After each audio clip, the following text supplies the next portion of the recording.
வணக்கம் மக்களே, welcome to the ஃபென்சர் show. இன்னைக்கு ஷோல நம்ம பார்க்க போகிறது மூன் வாக் அப்படின்ற மலையாள மூவியோட ரிவ்யூ. இந்த படம் பார்த்தீங்கன்னா ஜியோ ஹாட்ஸ்டார் ஓடிடி ஆப்பில் தமிழ் டப்பிங்கோட அவைலபிளாக இருக்குது. இந்த படம் ஒரு வித்தியாசமான லைஃப் ஸ்டைலை சொல்லக்கூடிய ஒரு படம். மூன் வாக் அப்படின்ற அந்த டைட்டில் ஆக்சுவலாக யாரோட பயோகிராஃபி அப்படின்றது நம்ம எல்லாருக்குமே தெரியும், மைக்கேல் ஜாக்சனோடது. அதே மாதிரி இதுவும் பிரேக் டான்ஸ் சம்மந்தப்பட்ட ஒரு டீமோட கதை அப்படின்னே சொல்லலாம். அந்த டீமோட பேர் தான் மூன் வாக்கர்ஸ். அதாவது late 80s and early 90s பீரியடில் இந்த பிரேக் டான்ஸ் அப்படின்றது வந்து கொஞ்சம் பிரபலமாயிட்டு இருக்க ஒரு டைம். அந்த டைம்ல கேரளாவை சேர்ந்த ஸ்மால் டவுனை சேர்ந்த சில பசங்க இருக்காங்களா, அவங்க ஒரு ஃபங்க்ஷன்ல வச்சு ஒரு ட்ரூப் இந்த பிரேக் டான்ஸ் ஆடுறத பார்க்குறாங்க. அந்த ட்ரூப்போட பேர் வந்து ஜூம் பாய்ஸ். அதை பார்த்து பயங்கரமா இன்ஸ்பயர் ஆகி நம்மளும் டான்ஸ் கற்றுக்கலாம் அப்படின்ற மாதிரி முயற்சி பண்ணுறாங்க.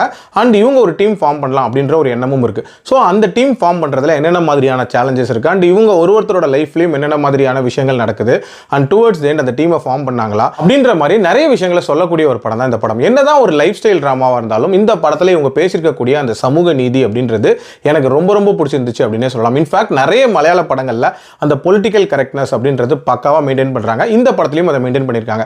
இன்ஃபேக்ட் இந்த படத்தோட கிளைமேக்ஸ் அதை ஒட்டி தான் இருக்கும். நம்ம ப்ரெடிக்ட் பண்ண மாதிரியான ஒரு கிளைமேக்ஸா இருந்தாலும் அதை விஷுவலா காட்டின விதம் அப்படின்றது ரொம்ப ரொம்ப சூப்பரா இருந்துச்சு. சொல்ல போனா இந்த படத்தோட அந்த பிரேக் டான்சஸ் அப்படின்றது எல்லாமே ரொம்ப சூப்பரா இருந்துச்சு அப்படின்னே சொல்லலாம். ஆல்சோ ஒரு வழக்கமான அண்டர் டாக் ஸ்டோரி டெம்ப்ளேட் மாதிரி இல்லாம ஒருத்தர் லைஃப்லயும் நடக்கக்கூடிய சுவாரஸ்யமான சம்பவங்கள் அப்படின்ற மாதிரி சொல்லியிருப்பாங்க.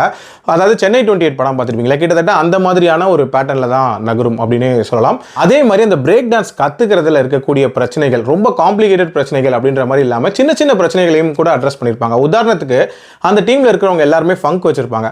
அந்த பீரியட் ஆஃப் டைம்ல ஃபங்க் வச்சிருந்தா போலீஸ் வந்து அப்படியே கொத்தோட பிடிப்பாங்க அப்படின்ற ஒரு விஷயம் இருக்குல்ல. அதாவது நீங்க வடசென்னை படத்துல கூட பார்த்திருப்பீங்க.